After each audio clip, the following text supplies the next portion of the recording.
Okay, we'll go ahead and get started. Just want to take a time to welcome everybody here in this room. Also welcome those that are in the overflow room in the police department, and also those that might be listening online or pick this up on YouTube when we're done here.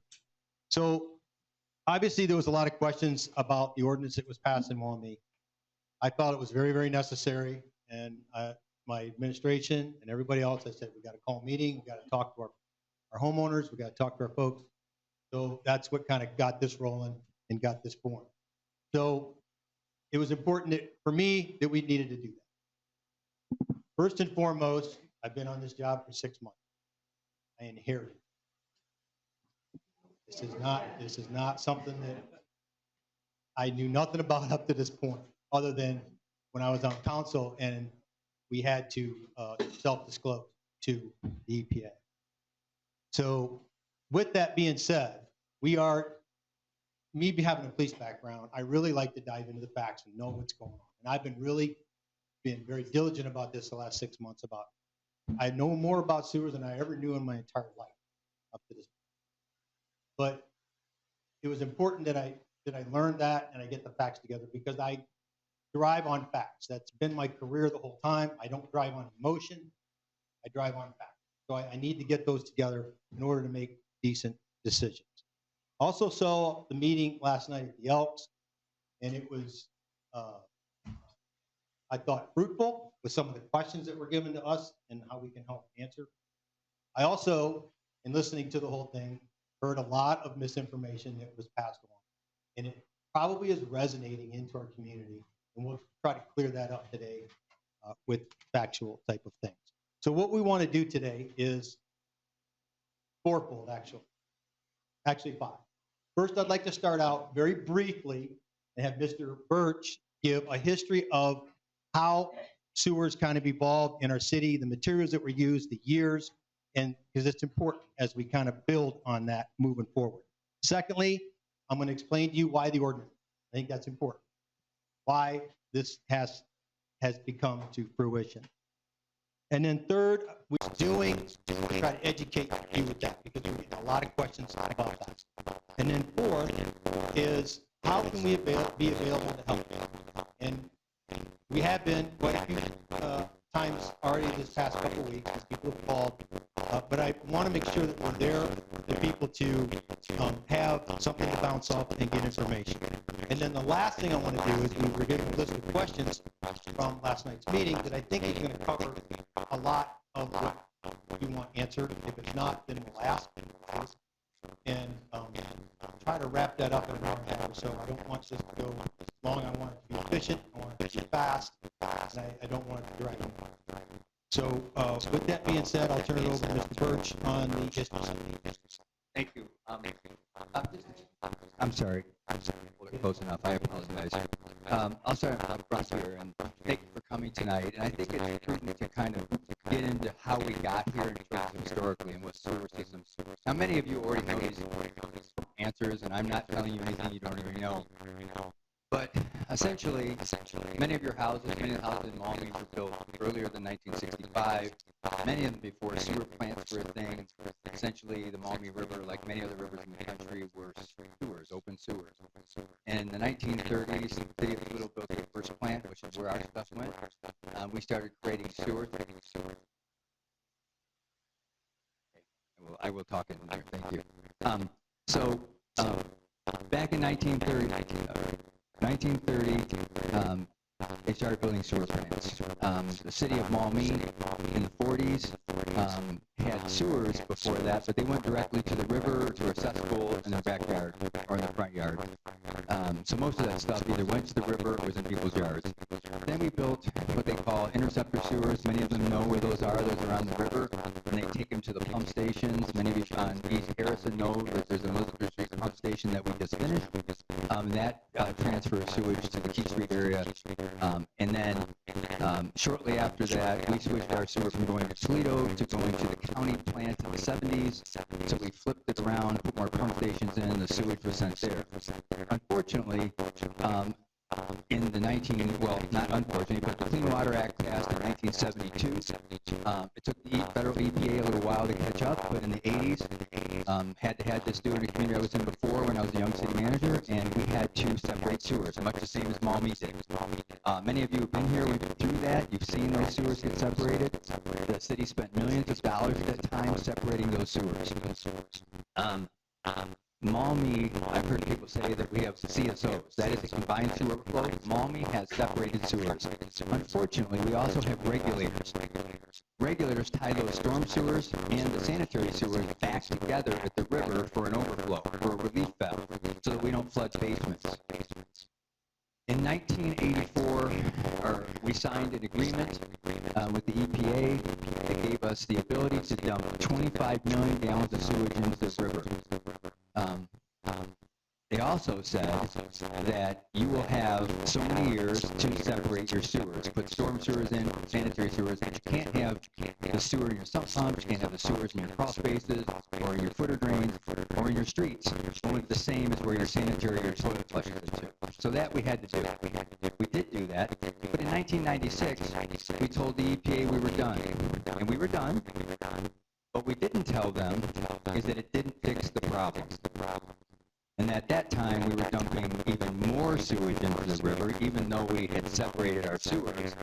Because as you build, and as people realize they have basement problems, they install sump pumps. And they pump that into the sanitary system. The sanitary system gets overloaded, and then it has to discharge at some point. We had regulators that had weir gates in there. Weir gate is just a brick wall or a piece of metal that gets into a pipe, and when the water gets so high, it goes over that weir, like a dam, and goes into the river. Many of you have seen some of those outfalls. We have a number of them here. When I first came here, within 2 weeks, my finance director came to me and said that, do you want to know if I knew any reason why the city got a $400,000 sewer bill larger than we had the quarter before? I immediately became suspect of that. I thought, oh no.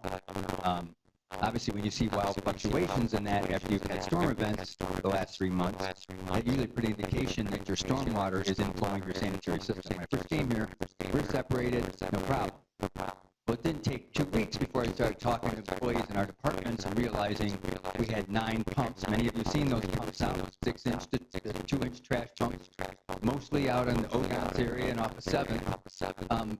Many of you, I don't know if anybody knew this here, but those pumps are exclusively used to pump sewage into a storm sewer, discharged to the river. And we got away with that for a long time. But when I found it out, I went to the mayor, Rich Carr, with the council. That's what Mayor McDonald was talking about. And I said, we got a problem. Dumping sewage into the river is a 20-year federal felony. And that started a criminal investigation, which is still ongoing. BCI and the federal government. We immediately reported ourselves to the EPA. That's what got the criminal investigation going. So you try to do the right thing and the city gets criminally investigated. We don't know where that's going. We have not been told. We know that they came and took records, overtime records, people who issued overtime to do those things. And we signed a findings and orders. They basically told us that you got 15 years to fix this and you can no longer dump anything. Anybody knows anything about sewer, if there's any sewer person in the audience knows, that in a system like this, it's almost impossible in every rain event not to discharge, especially in a system like ours.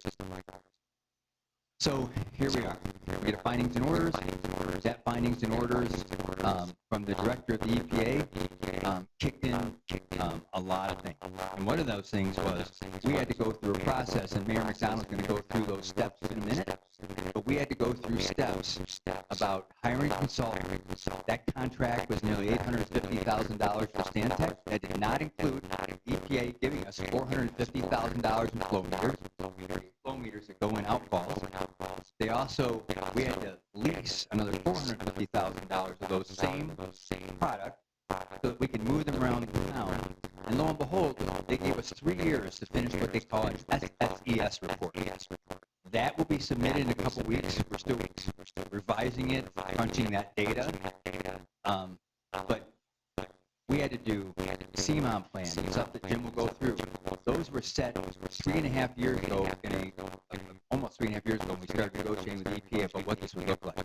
My first concern with them is that I sent the letter, and I asked him, I said, well, if it's a felony to discharge and you're trying to fix it, pretty quickly, I got a Zoom call with 3 states' attorney generals, the EPA, the federal EPA, telling us, you can't break the law. I said, well, we have to don't, because I can't fix it overnight. Nobody. And that would cost hundreds and hundreds of millions of dollars, and there's no way that could be absorbed here. It's not possible. So we went through the process of negotiating what that would be. Well, here we are. 3 years later, we've been putting out videos, doing those kind of things to try to get people to do those, but people don't voluntarily spend money. We understand that. It's really difficult to get people to do that, especially on things that aren't sexy, like something underground. We all understand that. So we went through the process of, all the way through the process of testing. We know where the water's coming from, and lo and behold, part of the problem we found was that we thought that hopefully what they call it, go through is infill and infiltration in the pipe. We thought it would be maybe 20% residential properties, and we'd find all these big parking lots that were tight. We did. We found a flip opposite.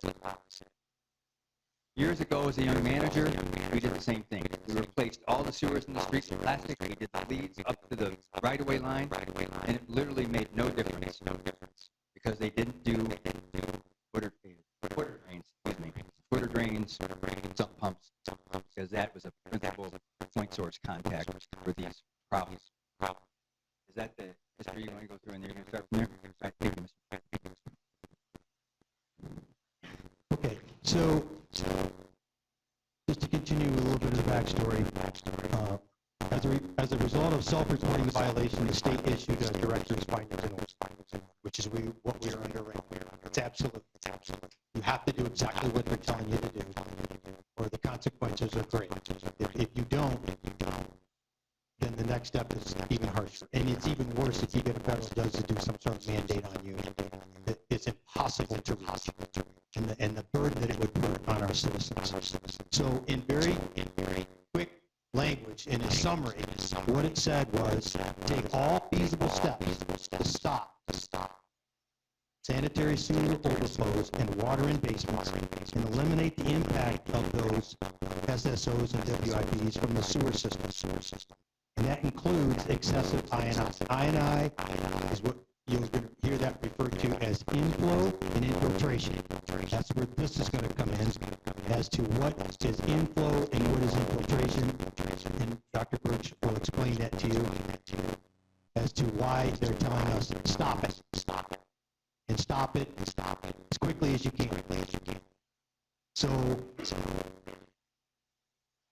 I'm caught in the middle between the EPA saying stop it and stop it now, and a community that's saying we don't want this. We can't do this. And so can't swing it. We can't afford it. Whatever. It's not a feasible thing. Quite frankly, they don't care.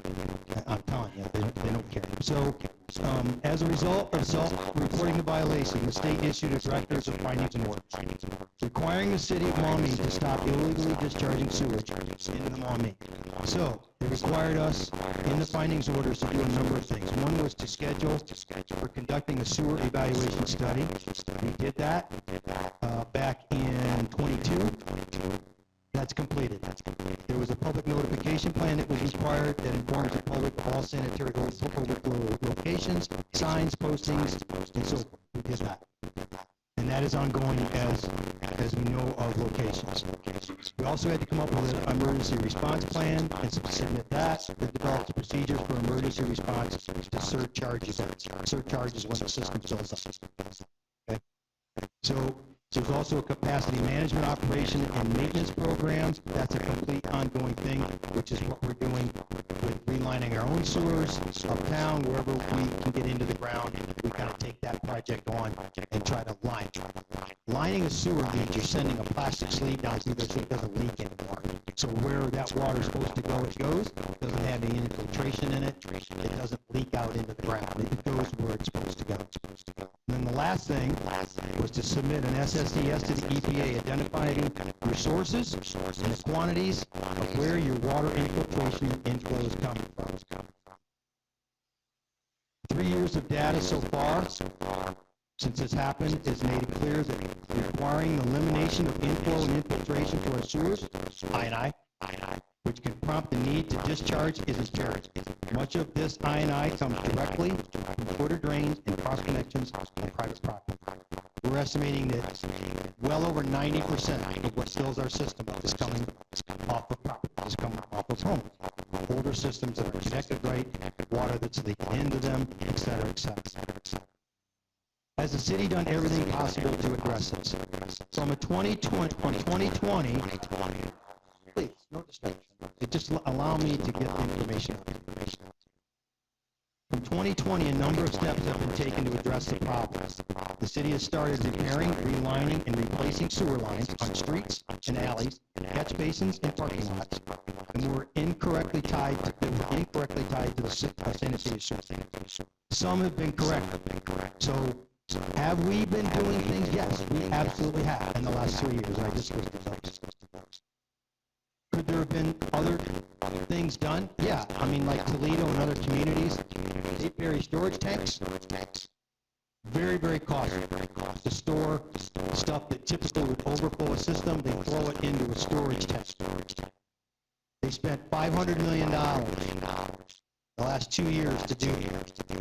It has not had an impact on their system. So they're getting ready to go to the voters this November for $1 billion to try to upgrade their sewer plant to stop what's going on here.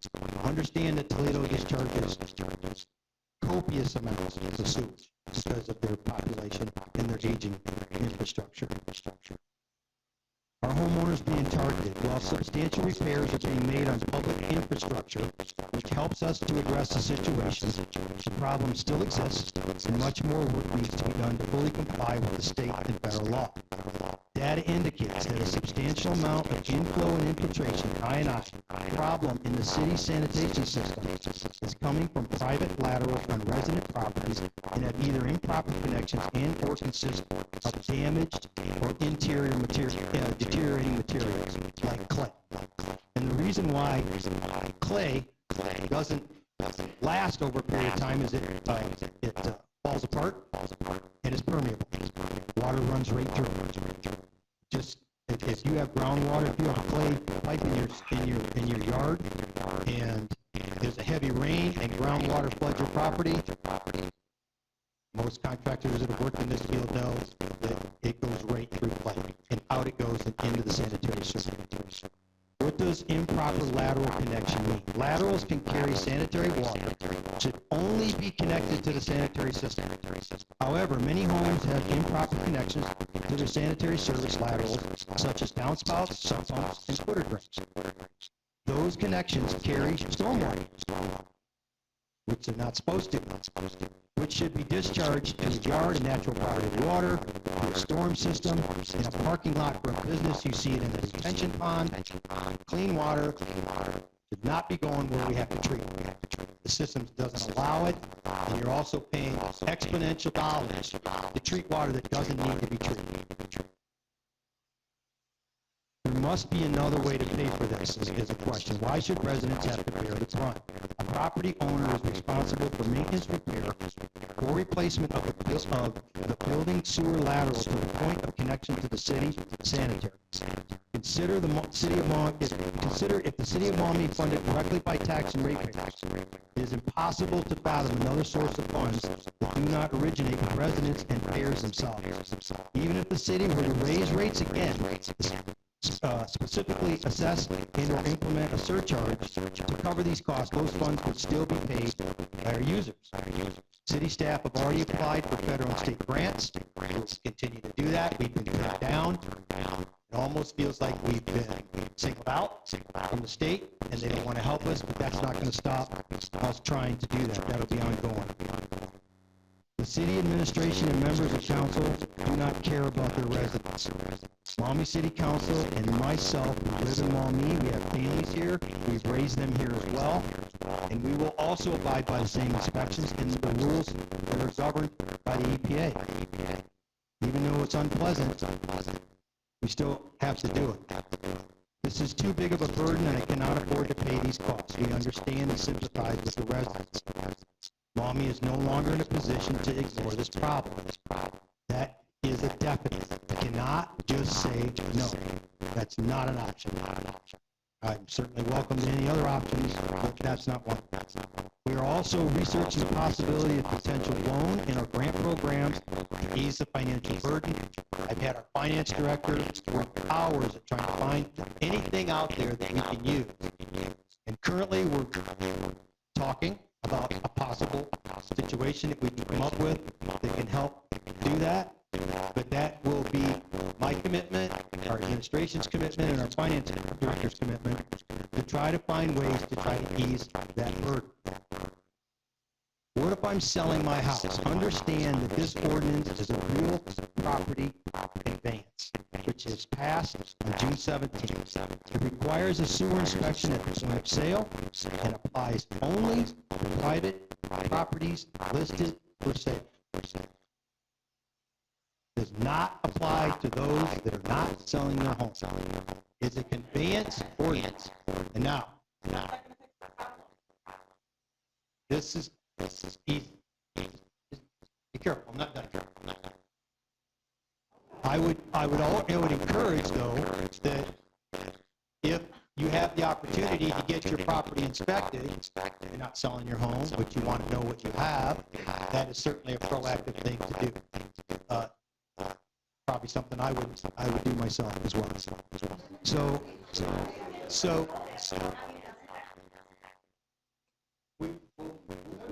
we got some of those questions. You can, if you want, inspect your property proactively, is what I'm telling you. You do not have to do it unless you're selling your home. It's a point of conveyance. That's it. That's it. That's what it says. Period. Don't add nothing more to it. That's it. So to be clear, the choices for us are limited. I have to be brutally honest.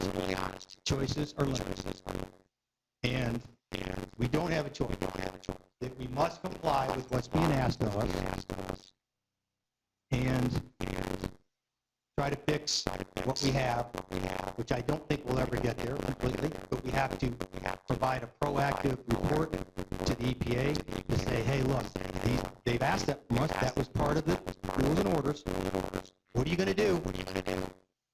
And that is part of the process that we have to give to them and say, hey, this is what we are trying to do. We cannot just close the valve. That is not an option because basements now become the holding tank. Sewer only goes up or down. That's it. And this is just a closed system. You either relieve it or it backs up. So I'd like Patrick Birch to kind of explain a little bit about the engineering of the overflow. Mr. Birch, about how big the sewer pipe is, what can possibly be in it, what happens when rainwater hits it, and how some of these posters are indicative of properties that you've seen. Yeah, thank you. The issue we have here, obviously, we've got, when we put in storm sewers instead of putting in new sanitaries back in the 80s, we probably made an error. Obviously, nobody here, employed here now, was here then, but I'll give somebody the idea that nobody really truly understood the impact of footer drains and sump pumps on the overall system, because people looked at it and said, it's just one house. But when you put 5,000 houses together, it makes a huge contribution to that problem.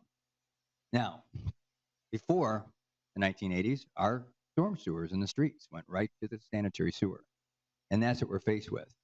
So we've got a sewer here, and I'm going to say why the program involves clay sewers. You'll notice that this illustration right here shows a sanitary pipe. The storm is there. Right in here, the groundwater, we've got pretty bad soils here. Everybody knows that in this room. I don't have to tell you something you already don't know.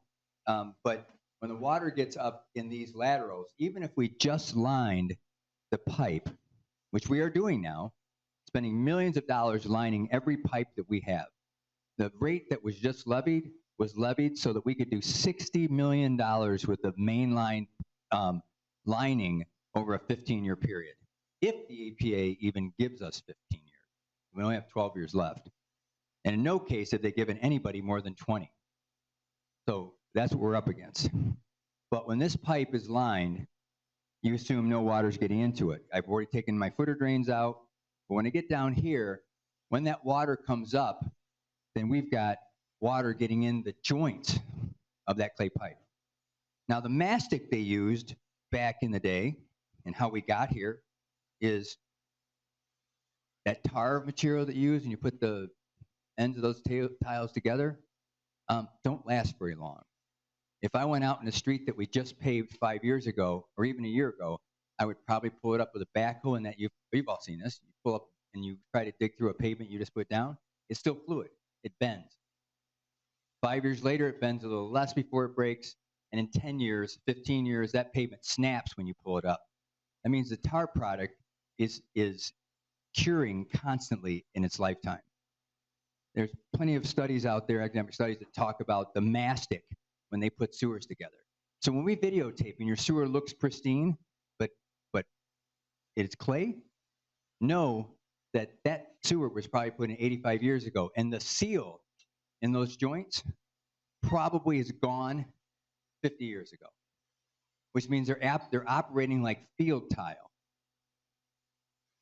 That's the problem that we're facing. So if we went in and said, everybody has to do, that's selling their house, has to do a sump crock and have their footer drains tied in and then pump it out the side of the house or into a storm sewer pipe, we still have this pipe in the ground that in a lot of cases is underwater. And we know that because when we see the data coming from the flow meters, they're pretty technologically advanced flow meters, what we're finding is that when we've had non-saturated ground, which means you've been a long time since you had a rain event, it takes a long time for our meters to recognize that increased flow.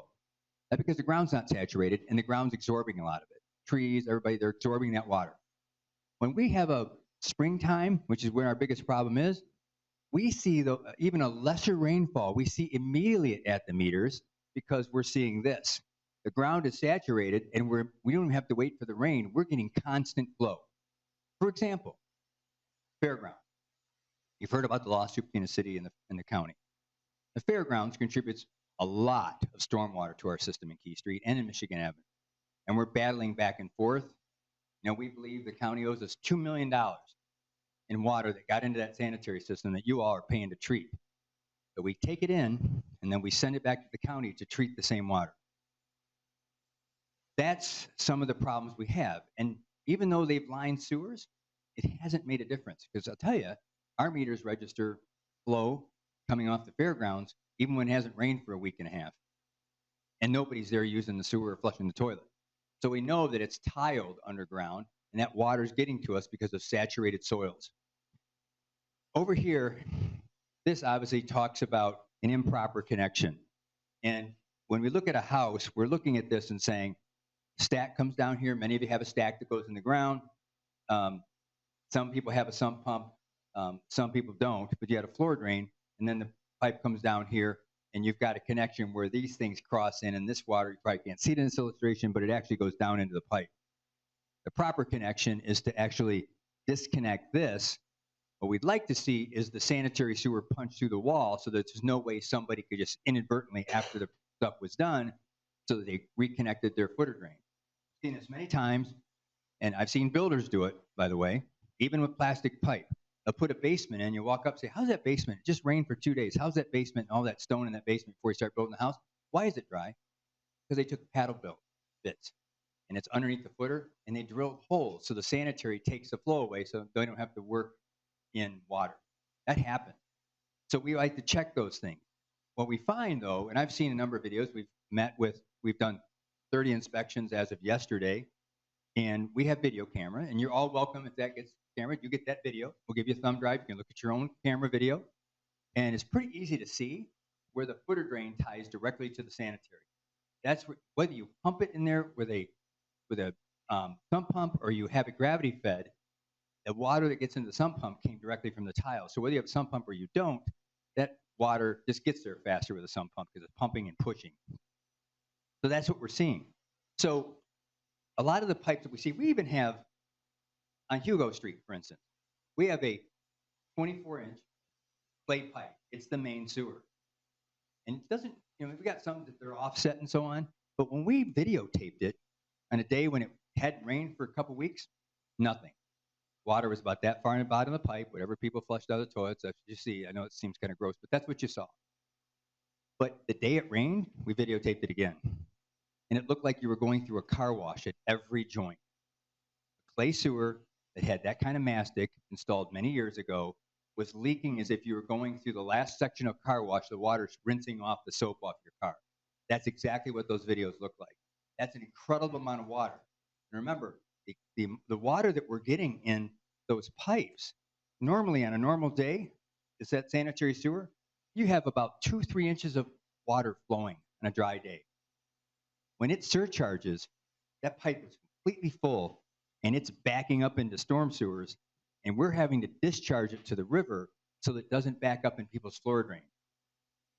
Many people have seen that. I don't know how many people out here has had their floor drains back up, but I'm sure there are several for sure, because we know that we used to come in and clean basement. So those are the kinds of things that we're actually witnessing when we see these videotapes. It's not something that looks good. Nobody likes to see it.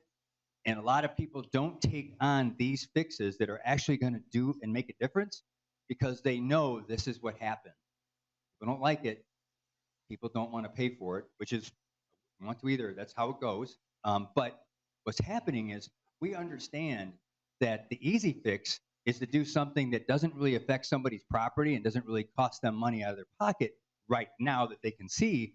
Those are the easiest things to do. But those are the things that have the least amount of impact in terms of fixing this problem. I can tell you, I've experienced with the EPA back in the 90s. They do not let you go. This is not something that you just say, well, if you don't want to do it, we're okay with that. Now, is the EPA probably going to hold you to no discharge? That's unlikely. It's unfair, especially since if Toledo or Perrysburg or Napoleon have their own plants, you can get a National Pollution Control discharge permit, and you can discharge so much. The idea of pollution is the dilution, dilution is a solution to pollution, right? So we all get those, right? We don't do it because we're just a collection system. We pay the county to take our water. Mayor McDonald mentioned, and I just want to touch on this briefly, is that part of our plan that we're going to be submitting to the EPA is to put a plan together that doesn't require even more draconian measures on residents, right? So we're asking them, hey, this is really hard. Even what we're proposing is hard. If you hold to that findings and order, it's going to be even that much tougher. So we're asking them, listen, at some point, there will be I&I reduction, which is that inflow infiltration that Mayor McDonald spoke of, but also you may have to store water, store sewage. The more you don't take sewage and water, stormwater coming out of footer drains, the more you will store it. And every taxpayer here and every ratepayer here will pay to eventually treat it at the county plant. Right now, just so you know, we pay for about 4 million gallons a day. There are days when we're taking on 12 to 18 million gallons a day. You know where that goes? To the river. And the river takes it for free, unfortunately. They do. But if we capture all that water in storage because we don't get rid of enough through footer drain disconnection, we will have to build storage tanks that saves it for another day to send it to the county, and now they will charge us. Now remember that the water we take in is 4 times what we actually could produce in sewage. Another creepy thing to say, but that's the issue. We actually, on a 10-year storm event, take 4 times the amount of water in our system than was already there. If your rate is high now, and I just want to make clear that if we have to store it and then eventually treat it, That all is a dollar for dollar expense from the county. They have to. That's what they charge. There's no slam to the county. That bill goes up exponentially, and it's consistent over time. It's not something that goes away like a fix that you would do, a one-time or two-time fix.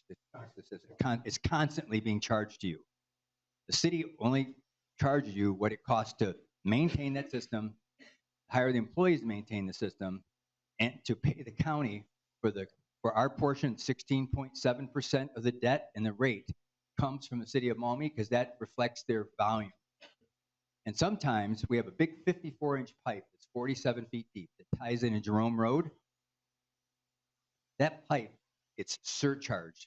It should never be surcharged. We should never be giving more than 10 or 12 inches of water in the bottom of that pipe to the county. There are times when it's completely surcharged. You can't even see the pipe. It hits its limit. That means we are taking on that much water. And that's even with stuff being discharged to the river that we should not be doing. And it's a terrible problem. It is absolutely a terrible problem. And I think what Mayor McDonald is saying is, having done this kind of stuff for a long, long time, I wish that I could have a better answer for how it gets fixed or how it gets paid. I'm a little surprised. When we applied for money from the EPA, we've applied for almost $20 million a couple of different times, and we've been turned down. We were turned down on two $5 million grants that we applied for that would be doing sewer laterals up to the right-of-way line, and we were turned down even though we were the second project listed in the county. There were projects around the state that got funded before we did. I'm sorry, Tom. You're right. My arm drops down. So yeah. So I think there's some truth to the matter that when we got attacked by just about everybody that we reported ourselves for sewage dumping, that came with retribution, right? People thought how disgusting we were for doing it. Nobody here was here when they did that. And I get that people didn't tell the truth about the fact that we were doing this to the county or the EPA. We don't have those reports. In fact, we filed reports that said there were no discharges when we know that the overtime reports showed that we actually pulled the pumps out and paid people to go do it. And it says it right on those reports. And those criminal investigators have those. That's not our issue now.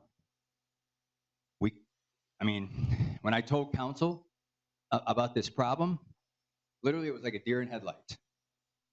One of them asked me, "We're doing what?" One person thought that those pumps, which is what I thought when I first come, those pumps out there were dumping stormwater to stormwater for the first 2 weeks I was here.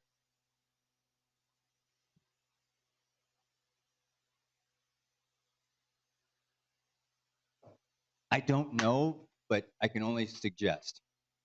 They don't give you a reason? No, they don't. And could it be because they're spending elsewhere, like art? No. Enterprise funds, I'm gonna just a quick lesson. A quick lesson. No, I don't. I don't because You're asking me for money, and I saw it putting it on art. I realized that would be like, I'm kidding you. people in the EPA operate with enterprise funds all the time. State and federal law requires that federal funds that are funds that are used and derived from a utility get spent in that utility. I can't intermingle those funds. No matter what you'd want me to do, I can't. And they know that. This is not, these grant operators, and I gotta tell you, I've written grants my whole career. Total of $48 million in grants in my career. Never been turned down for a grant. You come here, and because you had a lot of people out there making press conferences saying how disgusting Maumee is, and we got caught, we didn't report ourselves, we reported ourselves because we had to report ourselves. When I told council this was a problem, they were very clear. We have to call the EPA right now. In fact, when I called them, we sat down on a call with somebody at the Bowling Green office, and we told them, hey, we got a problem, we got to talk to you about it. We set up a Zoom call, it was during COVID, I'll get right to you, I'm sorry. And I said, we got a problem, we've been dumping sewage, and those 7 regulators we told you that were gone in 1996 are still there and they're operational. One behind your house, at least. So he looked at me like, what? I'm not gonna tell you his name. He says, I got to get back with you. Within a week, we had another meeting. Federal EPA, state EPA officials, people from the Attorney General's office, all in that Zoom meeting. They took it very seriously, but we didn't get caught. In fact, he was surprised. He goes, we haven't heard from Maumee on any discharges since 1996. That should never happen, but it did. And I'm going to go back and I'll pay deference to people who worked here at some point before, didn't realize the impact of these drains on the system.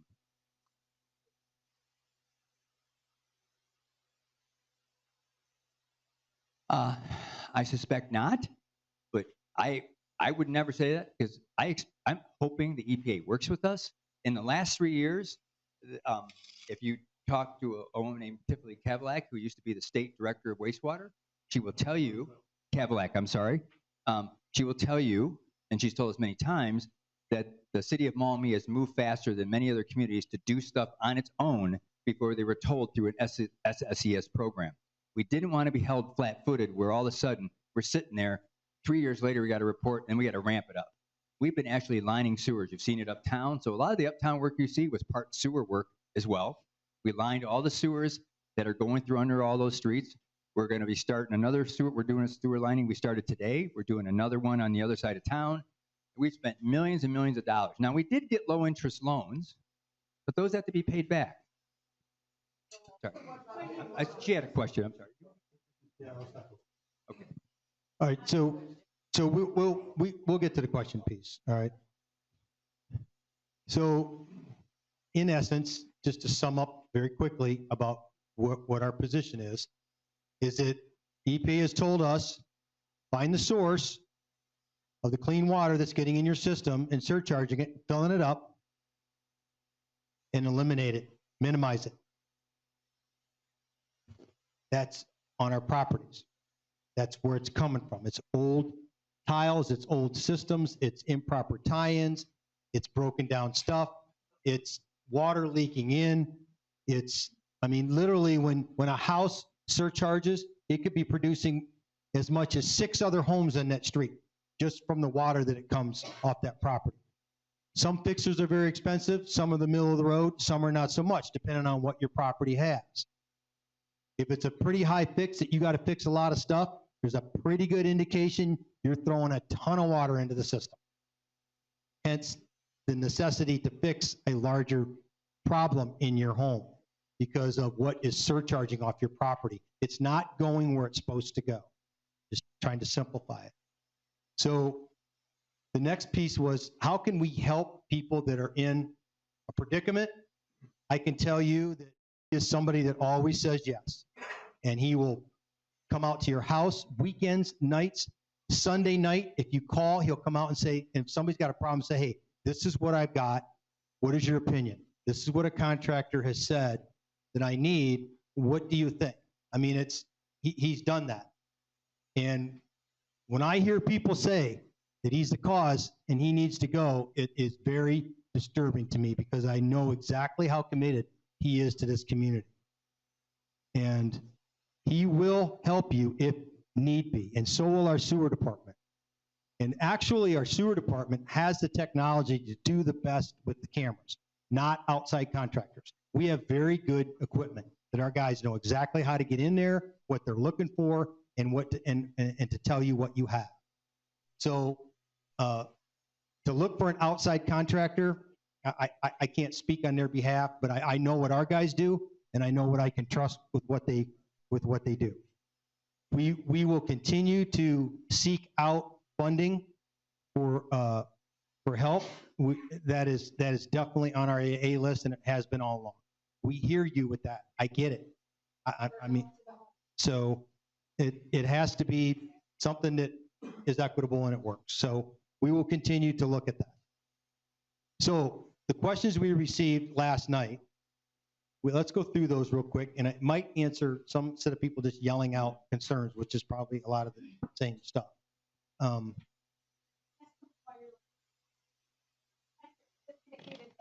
guys are finding your pipe. In our older sections of the city that are leaking? Yes. That's correct. So you're like, is it clay pipe? So sometimes they're clay, sometimes they're not plastic. If they're plastic, we're not lining them because they're pretty. You don't have to line plastic. But I think what we're seeing is that we're seeing clay and vitrified concrete is what we're lining. When, What's that? No, what I'm saying is that I've been in a community where we put brand new plastic mains everywhere and we underestimated how much water was coming in through those type of systems. It's not unimportant because the community I was in before had concrete pipe. They weren't that old, but they still leak. But we can't underestimate that. That's the mistake I made in my 20s. I won't make it here, but that's what you see communities doing all the time. They wonder why it doesn't work because it's that A, B, C task. We go to work, we want to do the D task, the C task, we get stuff off our desk, we say we did something. The A task, people don't want to take it on. It's too difficult, it's too big. I don't want to think about it. I'll retire out of this, I don't have to worry about it. That's what happens. The A task is something we have to band together and take care of. We do have to find ways to help fund it, for sure. I mean, we're doing that every chance we get. That's that information. if you're not on our monthly newsletter, when we get requests like that to say, hey, can you show me something like that? That is exactly something that Nancy would put on our monthly newsletter. That gets posted on our website. If you want it sent directly to your email address, you go to our website, you subscribe to it, it's free, it comes right into your home. And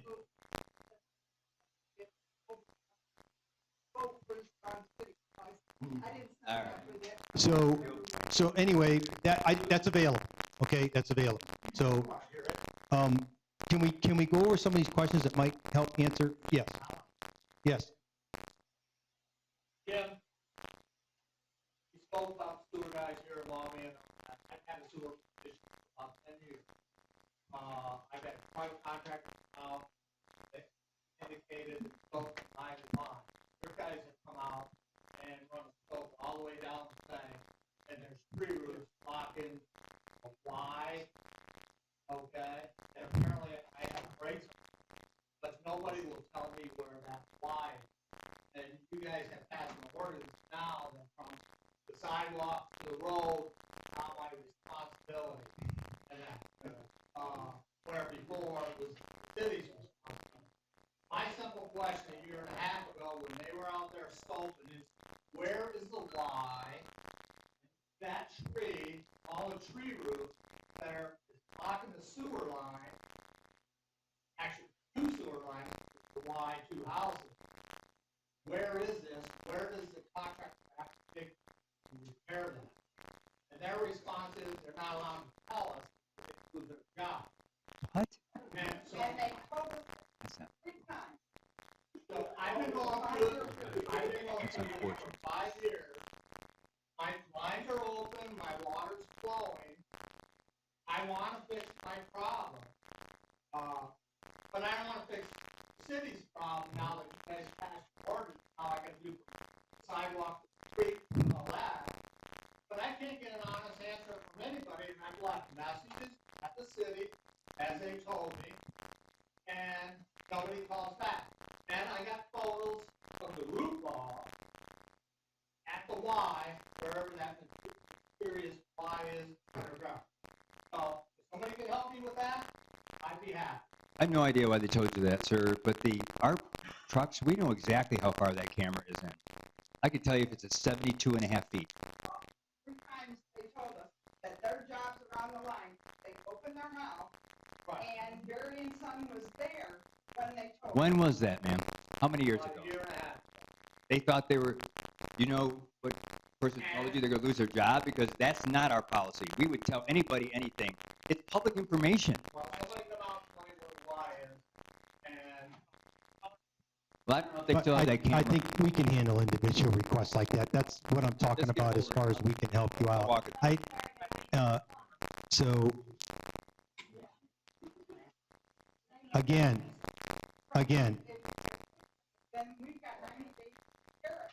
We don't have that kind of money. We both have medical expense. A lot of medical expense. We both go to prison. So we cannot take our money out of our state and do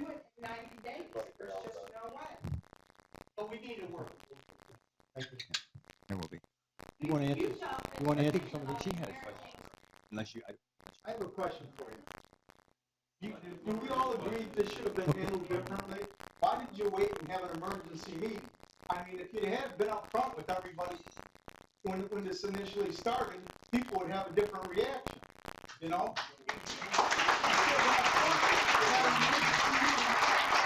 You had an emergency meeting, and then you flip it out, you pass this resolution or whatever it is, and you stuffed it down our throats. That made everybody bitter. But you asked them after you passed the ordinance, from easement to the house, property owner. No, you said at the very beginning. Okay, whoa. Okay. I'm trying to be polite. Yeah, I get that, but, Said you inherited this. Some people bought houses. Yeah. Okay, all right, okay. The previous So council that's what and the organization for hiding this project. Those are the people you gotta question, not us. The previous organization. It's been totally explained to you why, okay? And I can't change that order that comes from the federal government. I can't change that. The guys who take the mayor or the other people, they've been there all the So they haven't done nothing. all we can do is try to give you the facts about where the system is and what we can do to help fix it.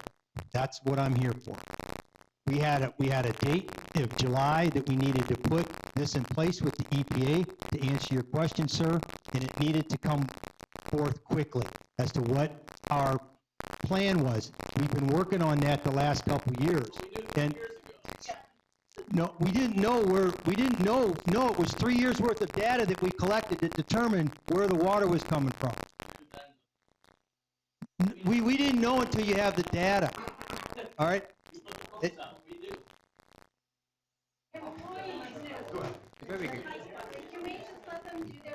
Yeah,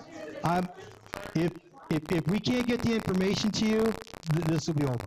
So, there's people here that want to hear, there's other people that just want to peel some flesh off of somebody, and that's all they want. They don't care about anything else. I'm just being blunt about it. So, Could you go through your questions? yeah, all right, we'll go through the questions. Here we go. Patrick, we'll go through these. go ahead. You want me to read it? Yeah. I'm sorry, thank you. Are there funds available to fix repairs? That was the actual highest response. There are. We talked a little bit about this. Unfortunately, the idea of grants to be government money to be spent on private properties is very nil. In fact, it's not available to us. It's available through the feds if you can find it. There's CHIP programs, but they're income controlled. Those kind of things, I can't go in there, and neither can the council, and take private money and fix your basement any more than they could fix your roof or replace your windows. They can't. I mean, that's just a fact. So, the issue is, how do you find funding? It ends up coming in low-interest loans, and whether you like to hear it or you don't, that's just a fact. I mean, my house has a sewer. That sewer belongs to me. I can't expect my neighbor to pay for it because that's what's happening. That's our responsibility, and it's sad because people bought houses here unsuspectingly. They bought houses in communities unsuspectingly all over this country with this problem. And yes, they did know that this was a problem. I've got a study right here. Hold on one second. Got a study here published by Finkbeiner, Pedersen, Stroud. You remember that firm before it became Arcadis? 1998. That clearly states that we have footer drain problems, and it is a huge portion of this. And I get that. But I got to tell you, I'm not sure everybody truly understood the impact of what they're reading here. These are big problems. So yeah, there's blame. There is blame to go around for people that worked here years ago. I mean, that big lie started in the 90s. This isn't even the 2000s. This is a long time ago. And very little was done. They did design a storm sewer to run on the other side of town from East Michigan, but it doesn't really help to put a storm sewer in when the sewer you left as a sanitary is leaking. That doesn't help. So pretty much everybody knows today that if you're going to fix a sewer problem, you either line the sewers or you replace the sanitary sewers. You do not replace the large combination sewers. But that was the thing that happened in Ordinance passed 94, 96 about the grant program for people to separate their sewers. Alan, can you talk a little bit about that? There was a grant program about allowing people to separate their sewers back in either 94 or 96. And you're saying people would have taken care of it if they knew about it? There was money available for 10 years on a voluntary basis. We had a handful in the entire city that was willing to do it. They were not going to do it. If you can go ahead and speak to it. I believe the ordinance actually was in 2004 that they passed, and it provided funds up to $3,000 for these types of repairs, or whether it was any clean water connection that the city would pay $3,000 of the cost, or half the cost, up to a total of $3,000. And again, the response was very limited as to that program, that people did have the opportunity then to take advantage of it, whether they're aware of it or not. I wasn't here, but in 2004, I'm just indicating that there was such a program in the city of Maumee. Okay, let's go down through a couple more of these. I got this sent from the person that took care of that meeting yesterday and said she wanted me to go through this. Now, if you don't want me to, I won't. Yeah. Be patient. Okay. So, we talked about uptown money, why you see uptown repairs as opposed to fixes in our sewer business. We talked about that. Can this be put on hold until the city thinks it through better for the citizens? You could put it on hold. That wouldn't work out very well for the city, since we've reported ourselves over 3.5 years ago and have been working on it and hired the consultants. That has been a public process. In fact, we had press releases on it. We have it in our newsletter. We also have it on our website. We also did videos to try to help people explain why this problem exists. That video is still on YouTube that we had professionally done to help people understand it. Many of you do, so I apologize. I don't mean to insult anybody. Many of the people in this audience know about how their sewers are hooked in or not hooked in, how that works. So I certainly don't mean to insult. We're not the end-all and end-all of knowledge regarding sewer systems, but combined have a lot of experience doing it. So, What are the funds generated from increase in sewer rates? What are they going towards? they're going directly. We actually backed into the number because we had to figure out what we had to do and what it would cost in today's dollars to line the main line sewer. And we came up with a price of about $60 million. Hopefully inflation takes care of that, and we're rushing as quickly as possible to get those things lined, because we don't want inflation to eat up that money.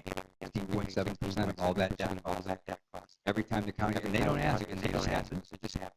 When our rates go up for water, when Toledo, that's not all of it. That's still had a substantial increase in water rates, and we'll go. It's not. We don't have a choice. We have a choice contract, and that's where that money. What other options for fixes have been presented? Actually, we've had a number of options. Some of the stuff, because we're still negotiating with the EPA, and because with regard land purchase, we don't get too far into those weeds. But I can assure you that we looked at options that we thought over time would cost less money to the ratepayers, all of you. And one of that is to go to the EPA and ask them for a certain percentage reduction in I&I, and then perhaps store some of that and treat it later. And I said earlier, to the extent that we can actually send less to storage and eventually treat it, the long-term effect on your rates is far more positive than if we could have just said, it's a big problem. Waters are hard. Toledo hasn't moved to do that. We are. Because we can simply say, build enough storage that would make about 30 of those 2 million gallon water towers. We could do that. It would be hundreds and hundreds of millions of dollars. That would be far more expensive than the pain we go through to separate those and then do smaller storage to send that to the plant. And we because we are not proposing to completely eliminate all discharge. That is difficult at best. It really is. Because these things are all underground, and no matter with the finesse technology, you aren't going to find everything that's leaking. That just can't. And there are sometimes we can actually get in your footer drain and look around the house. Sometimes we can't. They're separated. They're butt end field tile. We just can't get. So we're looking at all sorts of options. We continue to do that, and when we sit with ECA, hopefully early August, after we submit our report, Dantech has finalized their final report. I'm quite sure our report is going to suggest certain options. I can't imagine EPA saying, thank you, we're great with that, sign off. I don't think that's going to happen. We don't believe that'll happen, but we're going to start a negotiation because just bending backwards and saying we're going to do whatever you tell us to do without considering what we think even remotely afford seems irresponsible. So we're trying. It is irresponsible, and we're trying our best to make sure that doesn't happen. We can laugh about this, but it's not. Sir, we're not talking. Nobody's forcing anybody into anybody's home. Nobody's done that. Nobody's putting liens on titles. Anyway.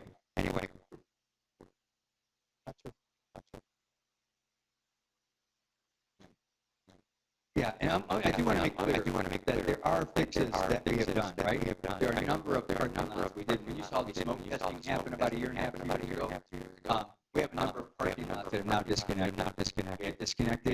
The main parking lot at Golden Gate Plaza, that was tied in. Burger King was tied in. There's a number of those. Can you imagine what a parking lot ties in? We have a lot of downspouts tied in. Please, if you have a downspout at home, please disconnect it. Don't let it go into the ground unless you know that it's going into the storm sewer connection. But I remember when we first got here, if we would do an inch rainfall in a couple of hours, we would discharge. We're not discharging.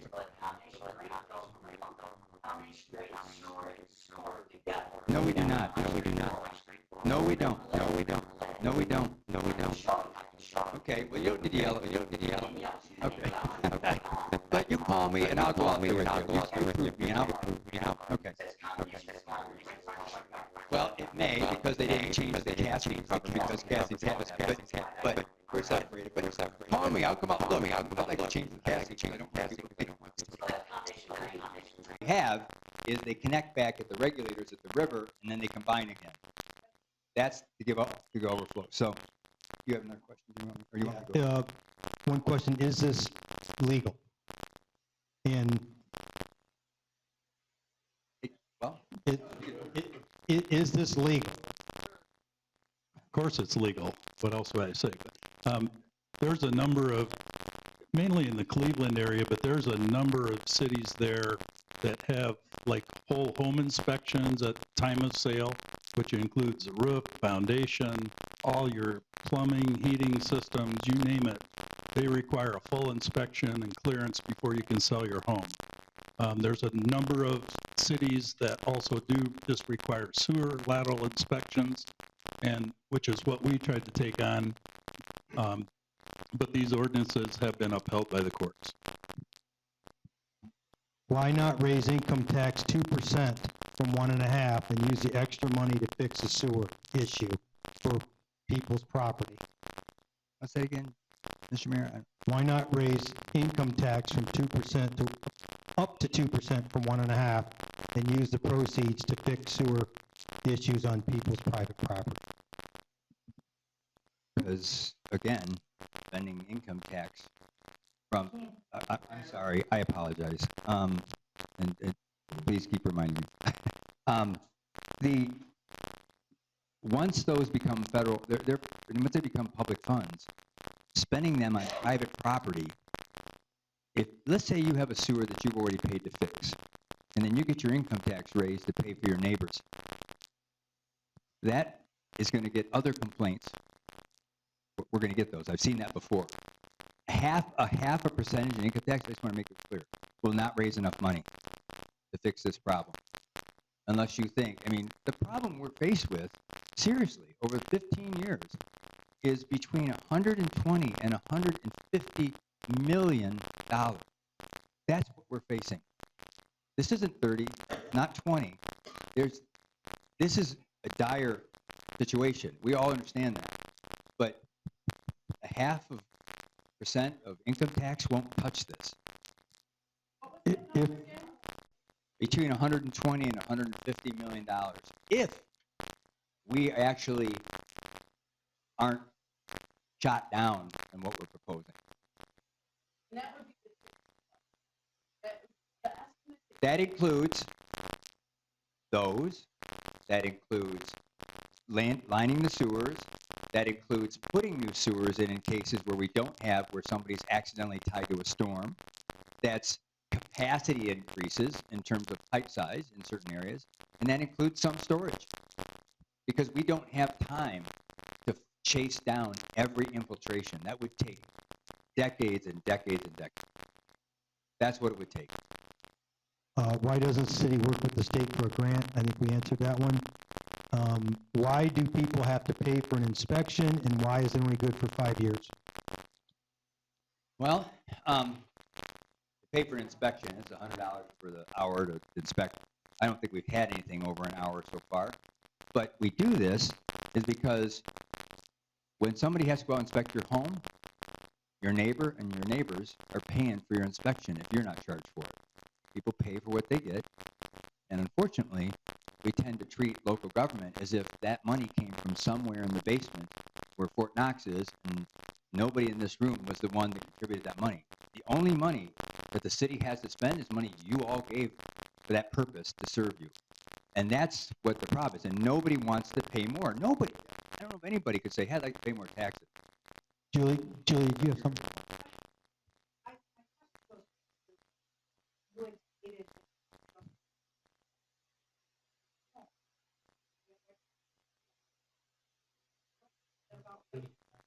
I don't know. I don't. let's say 50.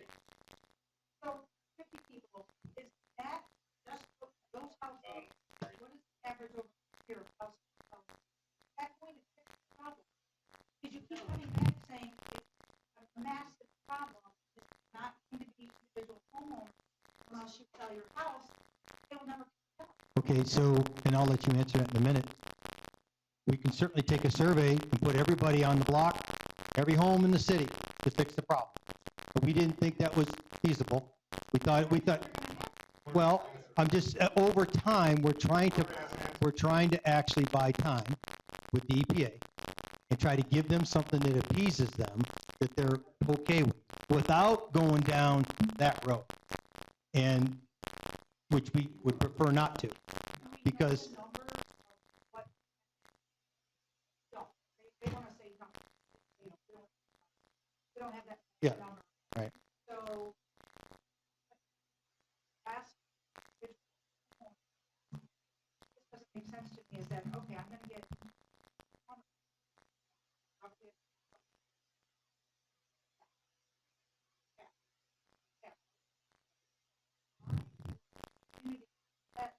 that they want, no one's doubting. No one's doubting.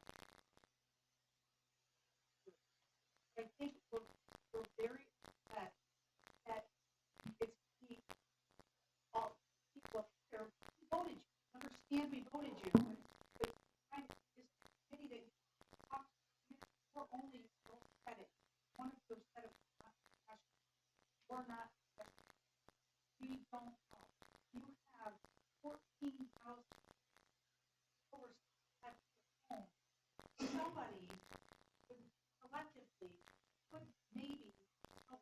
This is what I'm hearing say is you're not this. We voted.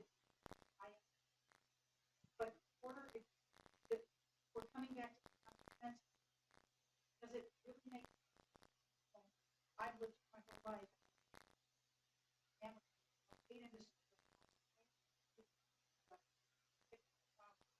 but all of a sudden, this problem individual as not a community problem. You now take community problem and individual problem. What has to do city for the responsibility? No individual can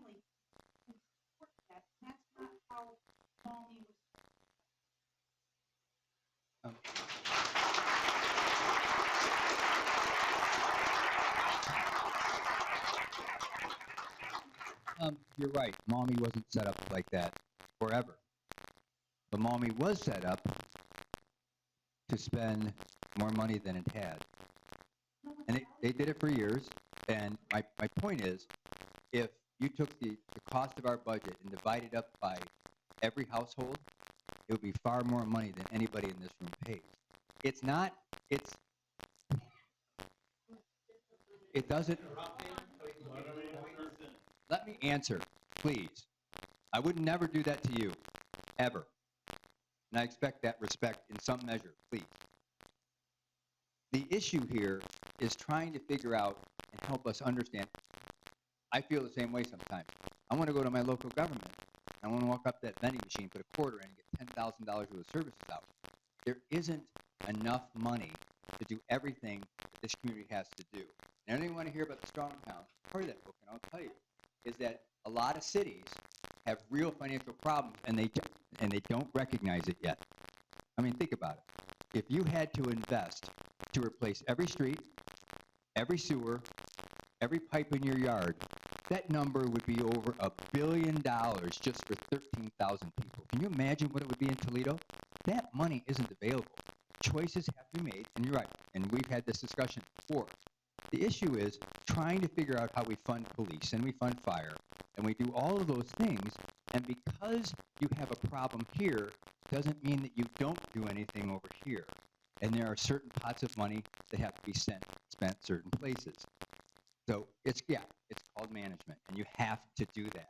And it's our knee-jerk reaction is to say, hey, I want it all spent here because that means I'm going to save that money. We would love that to be the case. We absolutely would love that to be the case. Because nobody in this council, some of them sit over here, nobody wants to sit here and have people leer them down and so on, and feel uncomfortable, feel like they've been threatened on social media, which happened to me today. My life. That's wrong.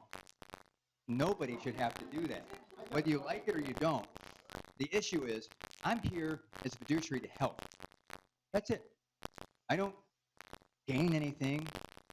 Jim doesn't gain anything. Gabe, Margaret, nobody gains anything by coming up here and deciding that people got to pay something to fix it. It's just how it is. Yes, we love the input. Please, if you come up with some solutions, that would be great. I've been doing this for studying sewer problems for 39 years. Been doing it a long time. I'm not somebody who sits in an ivory tower who doesn't know how to do sewer construction. I do it. I've done it myself.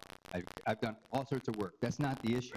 I understand it. I'm not some suit that doesn't know these issues.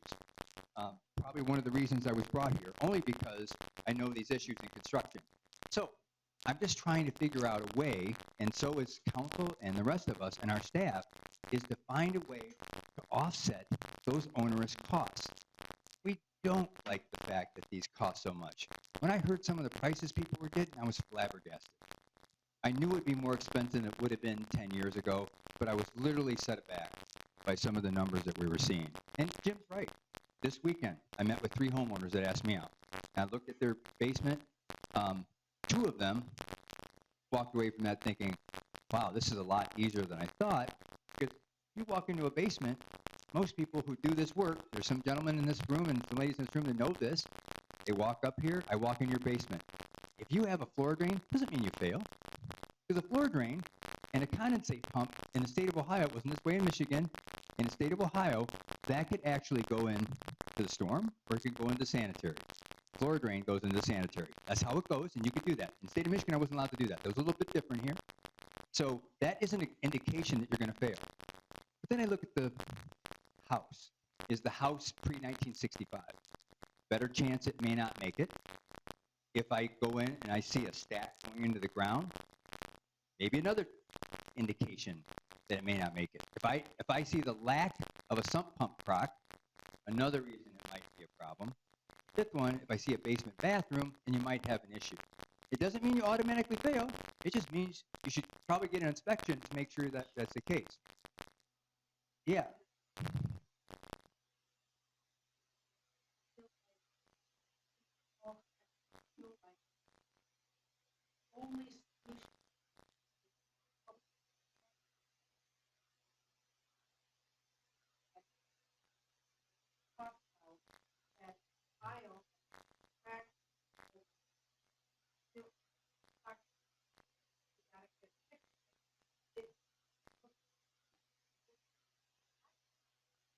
They do accept tile to be correct. So there are clay pipe right now that they sell that actually fits with a gasket that actually works. We all know that. Most plumbers know it. Just like if you use SDR 35 or use Fluent PVC, there's a lot of products out there that work. Just because it works now and new vitrified clay is made a different way and the bell and the female and the male end fit together better, doesn't mean that something that was used 80 years ago works that well, because the mastic you use to seal it has now deteriorated and that joint leaks like crazy. That's the difference. EPA does allow clay. We don't use it because we think we don't trust it. So the common issues are an EPA edict that we have to abide by. We know where the water's coming from, most of it. We know that we've tried programs in the past through volunteer with incentive money, no bite. People didn't want to do it. So, I mean, we've sat down and mulled this over. So where do you make an impact?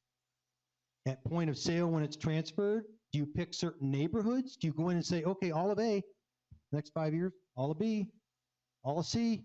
I mean, I'm just saying, we've talked about these things, right? Or do you try to go after the least intrusive thing for everybody and get the EPA to agree to it, which is a transfer of property, which is just several hundred homes a year? And hopefully you can try to make an impact. But I'm just laying the fact. I mean, that's the problem. You know, you look at a problem and you lay out the facts, and then you decide what are some solutions that can work. That's the problem. These 50 houses, which I'm one of, okay?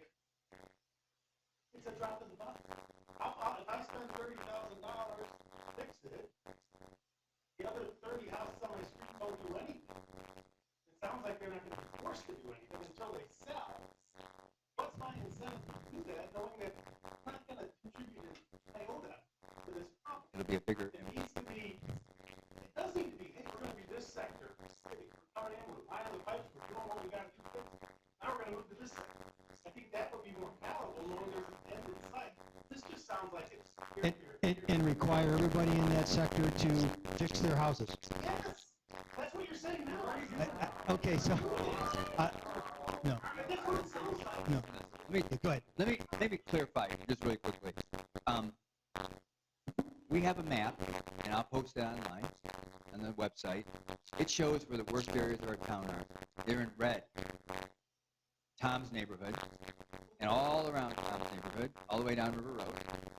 And unfortunately, if you live from Ford to the Trail, Kingsbury to Wayne, you're the big hot spot.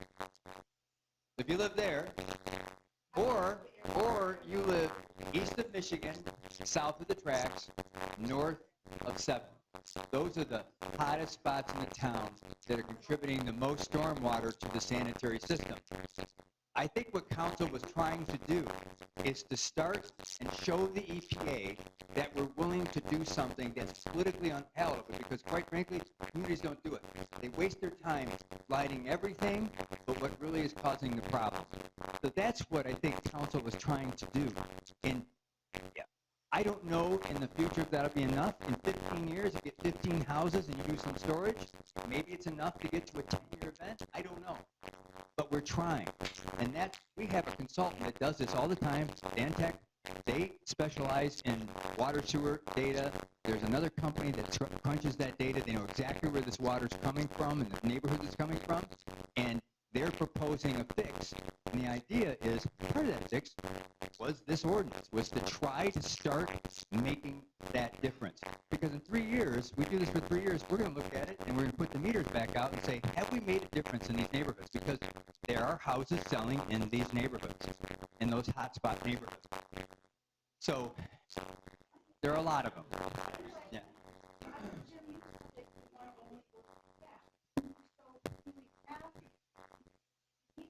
Numbers to say how much, what it's going to take, they guys are going to take.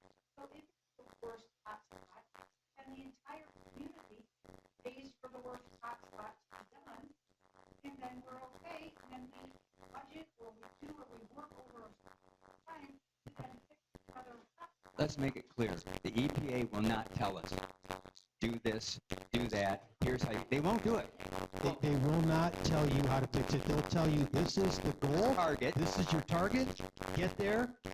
And they, no. Do you know what level you have to get to make it so? We don't know that yet because we have to submit that SSES next week. That's And why they're the gonna ordinance, respond. that's why we passed it, that's why we have to move on it and get the timeline under effect. And believe All those other things we had to do from the findings and orders. And that has to go in next week. If the ordinance is passed, we're gonna tell them, they may say no. if we can get 30 years, we would do it in a second. And But they're not going to give us that kind of time. Can't we petition our state representative, or governor, or somebody to help us with money? They found infrastructure money for lead pipe. They did it in Michigan. They did.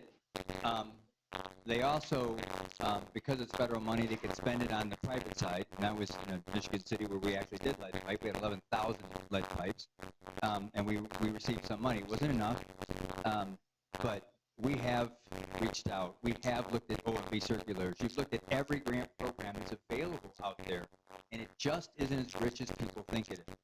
I mean, there's a lot of grants and aids. And there's also, when government gives you money like that, a lot of strings attached, right? So it's not that we don't want the money. I'll tell you, it would be great for us to walk in and say, yeah, the meeting you had yesterday, it's all for naught. We got all the money for you. We'd be here, right? So we'd love to do that. I wish that were the case. It doesn't mean that we've stopped looking. We are not stopped looking. We are not doing that. Clean water. Where they were granting money for, they're doing the island by Walker's Park. H2O, Ohio H2O. Yeah, we applied. Got turned down. They're actually doing the island, but it doesn't help us with the sewage. And also, there's a lot, I mean, this type of frustration is gonna even ramp up all across the state and all across this country with aging communities. This is gonna be a hot topic moving forward for many years to come. We have to try to save our water that we drink. There's no question about it. We have one of the greatest bodies of water here, and we're blessed with fresh water. Many people in the world don't have what we have around the Great Lakes, and yet we are not treating it right. There's no question about it. It shouldn't be trapped in Maumee. It should be only rain in the drain. I mean, that's what it should be, and that should be our future. Not trapped, but let's move forward to something else and something better. And that's what we have to try to get to. Yeah. Yes, yes. Are we gonna, I can appreciate what you're saying. Right now you're. Yes. What about also for the rumors and the surplus, forced inspection and everyone.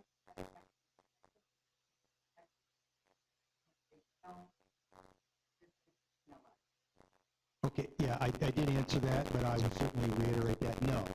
There's no penalty for that. Right now, it's a conveyance ordinance. So, are you required to get an inspection? You're not selling your house? No. No. No. If you're not selling your house? No. I mean, but, hold on. Let me explain. So, it's a volunteer thing only if it's a proactive thing that you want to do. But,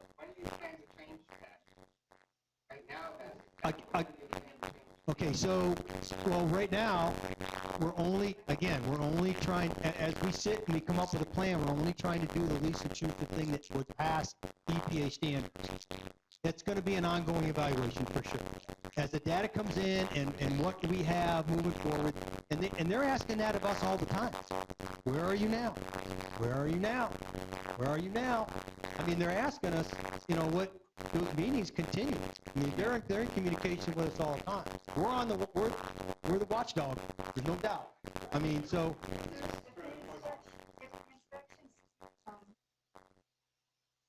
We're gonna have a little more, lead time. To fix. There's case-by-case basis. Yeah. Obviously, that happens now through development agreement. We do.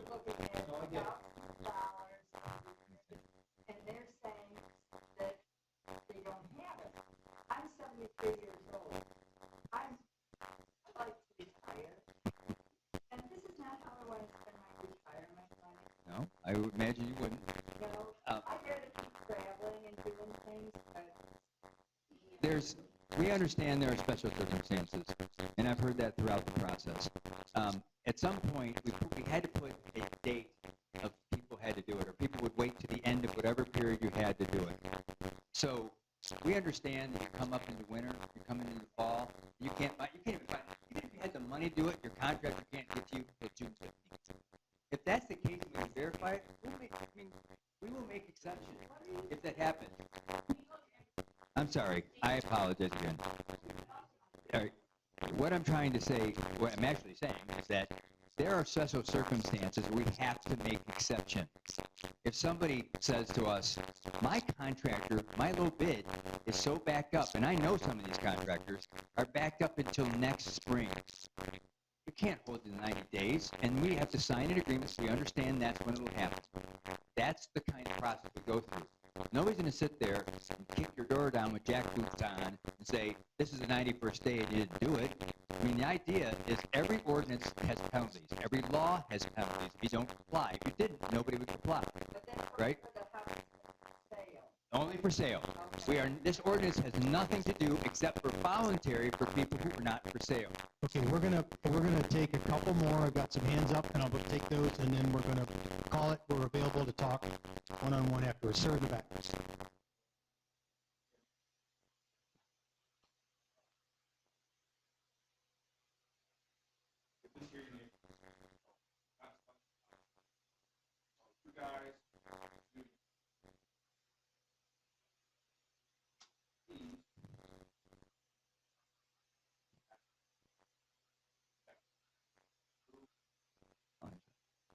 The inspection is the ticker, not the work. So if you do not want somebody to come and do an inspection because you don't want to do the work right now, don't call us. Because if we, yes, it does.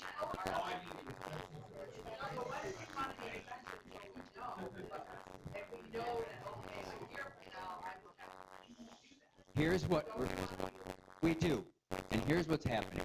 If somebody says, I can do it in a year, you can sign an agreement if you want a full inspection. But I went out on inspection Saturday. Somebody's put an addition on their house, and I said, I will walk through, and I'll look at the things that I know to be the case. I was surprised. It's an older home. Somebody had already put a sump pump in. I could see that sump pump was running. I could see where they wanted to put their addition, and I could see that all they had to do is tip the PVC pipe they had in a house that was built in the 1920s the other way through the foundation of the alley, and it was a simple fix. So you didn't have somebody run a scope out there. You didn't pay us an inspection. I just came out there to talk to them. Their next neighbor wanted me to come. And that didn't kick in an inspection. They're going to do an addition. They're going to do work. That's fine. I also went out to another house yesterday or Sunday morning and met with a gentleman on Broadway. And that discussion, they were doing a patio in the back. And they wanted to make sure they were good, but didn't want to put in that period, right? Didn't want to say, oh, gosh, I got 90 days to fix this now. But he explained it to me, and what he explained to me was easy to verify. He had PVC pipe out his house, all the way through the backyard. His sump pump, he actually had years ago installed a field where that sump pump discharged to. He did the right thing a long time ago. Yeah, leach bed. Those were very easy to inspect. He has a little bit of section of clay pipe that'll probably have to line at some point, but I just came out and gave him some, right? That's not a full inspection. I'm going to do it anyway. You know, and it's not that, and I've got other staff that do that too, that actually know this stuff, right? I mean, I'm not going to tell you that I'm a licensed plumber, but I've been doing construction for a long time. And you know if you've been doing it long enough, you can pretty much tell when you walk in a basement if you're going to have a problem. Believe me, I've seen this for decades and decades. And I can walk into a house and say, yeah, you probably got a problem. And I'll tell them, you want an inspection? I had somebody text me today. He texted me today and said, I was at the meeting. I want to be part of the solution, not part of the problem. I'm tired of dumping stuff into the lake. I want anybody else to do it. Put me on the list for inspection. I'll do what I got to do. She's in a section of town. You might have some issues. but she did it anyway. And we don't expect people to do that, but we will get people over the next 15 years doing it because they want to know. Or they get a simple inspection and walk through and then say, and I've done 7 of those types of inspections in the last 2 years. On the weekend, because I do it on the weekend, that's easier for me, and it's easier for when people are home from work. So, I'm still willing to do it. Usually the simplest homes to fix are ones that are on slabs, because they typically they don't have anything else going on underneath their house. So I'm going to take a couple more, and then we'll be available to talk. Yes, sir, over here.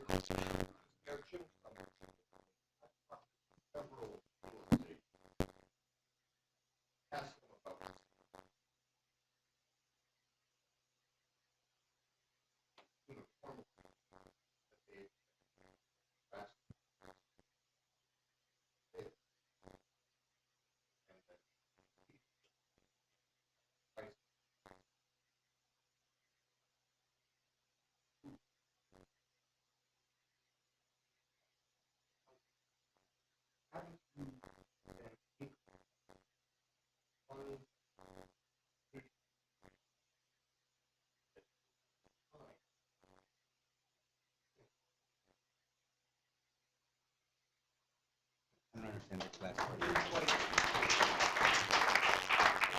I don't understand. Say again. Real estate prices. Yes. Right. Then you were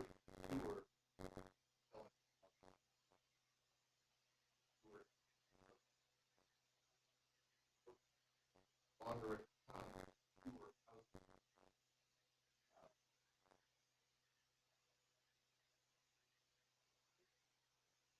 Well, that, I get it. Spent a lot of time studying the subject, not a realtor. I don't think I have to be to understand microeconomics, because that is what I do. So I look at this and I say, does one intervention affect the housing market? Depends, right? Housing markets are regional. We all know that. Do we recognize that happening? We see a slowing housing market and houses that are over $400,000 right now. Those are far different than if you're selling your house for $185. Because I know when yesterday they got 10 offers the first day in Maumee. It doesn't sound like slowing down. Maybe it slowed down to 26 offers from out-of-town investors, maybe 3 months ago. But I think the point is here is that we can't rush to judgment whether or not a single intervention somehow undermines an entire market built on value, right? I could take it the other way too. I could say that because of the lack of intervention, people had artificial value they shouldn't have, because they had problems with their house. Much the same, if I have a brand new roof and I put it on 3 layers of roof, everybody looks up and says, that house worth $15,000 more. And somebody lifts up the shingle and realizes 4 layers all the way down to 3-in-1 shingles that have been on there for 45 years and realize that was a false value, right? So that works both ways. Microeconomics is not one way. And the reason it's not an exact science, it's a social science, economics is because it depends on human behavior. Right now, we still have houses still sell. People are still coming here. New families are still coming here. We recognize that because in the Mirror Community Survey, our average age is dropping. Our average age is dropping because young families are moving here. That's what we see in the data. If we aren't going to look at the data and we want to assume just because I sell houses, and there's a lot of great realtors, a lot of questions, very smart people doing this. But we can't look at one variable. If I said to you, I looked out my window at City Hall, and I just got out there and I looked out and said, oh my gosh, the only kind of cars that drive down Coney Street are red Corvettes. Because I looked out there for 10 seconds and saw somebody in a dealership drive 10 brand new red Corvettes. And I assumed, oh my God, if my population and what I'm looking at is only that period of time, I'm going to give a spurious answer that doesn't have any sense and any closeness to reality. So my point is, if we're looking, does anybody here believe that anything that happens in their life happens because of one thing? Really, seriously, nobody believes that. Any more than I believe the housing housing market is a victim of one action, or it's a benefit because of one action. We saw that, right? We thought, I mean, I want to make this very clear. How many people have millennial kids? Nobody? Kids that are millennial. All right? You're a millennial. Okay. So, here's my point. We have a younger population. So, when I look at this, and I was really concerned about the housing market. I refinanced my house 5 years ago. 2.78%. Because the state law doesn't require me, and I can't lose on the house. Did you just cuss at me? There's no reason to do that. There's no reason to do that, sir. To speak. Well, understood. But I guarantee I pay a lot of tax here, and that's the way it goes. Because we don't operate just on property tax. So let me get back to the point. The point is, and I start going to 4 and 5. My kids have never seen anything other than a LIBOR 0% interest rate from the Fed in their entire life. It's been going on for 30 years. And I thought, oh gosh, I get 5%, the housing market's going to crash, and nobody will buy it. We're at 6.5%, 7%, and we're still fine. Why is that? I don't know. But if I thought interest rates were the only reason to grow the housing market, I would be wrong. Clearly, I'd be wrong. Because people how many paid over 5 to 6% last year for how? Yeah, it happened. So I just, we're gonna wrap up, and I just want to reiterate, I believe we have a lot going on in Maumee, and it's just more than this. People come here, they're desiring to come here, they love our schools, they love our emergency services, they like what they're doing in our town. It's a desired place to live, and it's just a thought process that people need to make on the property, is if we're gonna invest in our city the way we have, are you willing to invest in your house or not? That's a decision that you will have to make. So, with that being said, we're going to conclude. Thank you, everybody, for coming. We have some council people here, and